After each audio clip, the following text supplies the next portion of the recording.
opportunité n'est pas saisie pendant cette période. Amen. Opportunité yote qui se présente, saisie. Pendant ces temps pareils, c'est au moment où le diable va profiter. Dieu lui aussi, pendant ces temps-là, il est calme, il te regarde. Le temps où le diable tentait Jésus, nulle part, ni l'ange, ni Dieu, par voie l'intervention, le ciel était calme. Chétan n'a Jésus.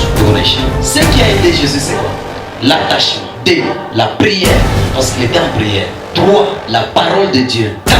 Il n'a pas laissé l'occasion au diable de le détruire. Pourquoi? Parce que pendant des temps pareils, c'est au moment où le diable va te présenter les opportunités. Il t'offre le royaume, te dit adore-moi. Je ne vois pas que tu souffres. Depuis que tu priais Dieu, qu'est-ce qui est arrivé? Tu es toujours le même, tu es toujours comme ça. Viens seulement ici. Fafra, Iba Makuta, Landa, Shimanga, Charatika, Faki Fulani. En ce moment-là, il moment où on a fait un moment compliqué. Si seulement, ça ne va même pas prendre beaucoup de temps. C'est juste quelques minutes, mais tu as $500, tu as $200, tu as $300.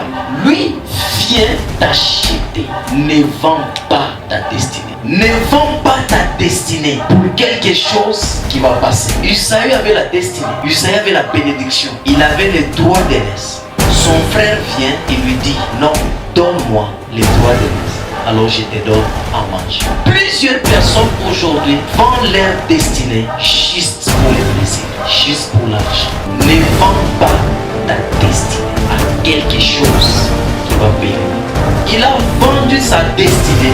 Laisse-moi te dire, pas toi, fais tout, mais ne joue pas avec la destinée. Lui, il voyait pendant ces moments, à cause de la faim, à cause du manque d'argent, à cause du manque des habits, à cause du manque de quelque chose, tu cherches à vendre ta destinée. Non, n'ose pas, protège ta destinée.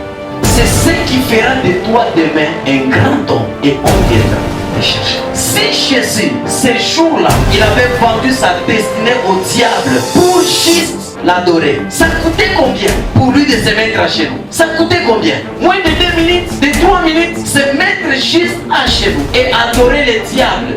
Mais la destinée sera vendue pour quelque chose qui va périr. Amen. Hein? Ne vends pas ta destinée. Ne vends pas ta destinée. La faim dans le ventre de Saül a poussé Saül à vendre sa destinée. Mais le jour où il s'est rendu compte que sa destinée était importante dans sa vie, il cherche. C'était trop tard. Au moment où peut-être tu manques l'argent, au moment où peut-être les gens t'abandonnent, tu manques les habits, c'est un temps partiel. Il y aura un temps. Maintenant ta destinée va intervenir et ta renommée va se répandre partout en Galilée. Mais si ce temps-là arrive et que la destinée est déjà vendue, ça sera difficile de la récupérer parce qu'elle a été vendue. Après la tentation d'adoration, il y avait la renommée, il y avait l'accomplissement, il y avait le trône, il y avait la victoire de Jésus. Après la famine de Esaïe, il y avait la bénédiction où les nations devraient le servir, se prosterner devant lui. Il devait régner, il devait hériter, mais il a perdu au moment où il devrait. Écoute ce que je vais te dire. Le matériel ne compte pas sur la destinée. La destinée compte que le matériel. Amen. Si ma destinée est protégée, le matériel, la destinée c'est un paquet où à l'intérieur de la destinée il y a toutes choses. Il y a l'argent, il y a des connexions, il y a la célébrité, il y a la stabilité, il y a le voyage, il y a le mariage, il y a la paix, il y a la joie, il y a toutes choses.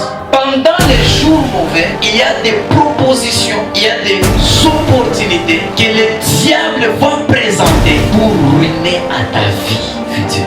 Tout ce que le diable fait aujourd'hui, il ne le fait pas pour ce que tu as aujourd'hui, mais il le fait pour ce que tu auras demain. Amen. Hein? Le rôle du diable, selon Jean 10:10, c'est de voler, de gorger et de détruire. Il vient voler au début. Quand la personne sera consciente, c'est à ce moment-là, il égorge et il détruit. Amen. Hein? Toute opportunité pendant les jours mauvais n'est pas à saisir. Le diable peut t'offrir. Vous vous retrouvez à un endroit où vous êtes gardé. Le diable te dit, fais seulement, tu auras ça. Tu seulement.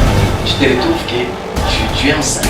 Tu vas avorter. Peut-être l'enfant que tu as avorté, c'est l'enfant qui va te garder dans la vie, qui fera ta fierté. soit c'est le seul enfant qui est dans le ventre. Mais le diable te dit, c'est le jour mauvais pour toi. Regarde un peu, tous ces gens ici vont te regarder, ils vont te voir, ils vont dire toi aussi, au lieu que j'ai cette honte ici, qu'est-ce que je vais faire? Et juste fœtus, rien de tout. Ce sont des jours mauvais où le diable vient nous présenter l'opportunité que toi, si tu n'as pas les yeux spirituels à protéger ta destinée, tu risques de vendre ta destinée parce qu'il y a un moment difficile. Amen.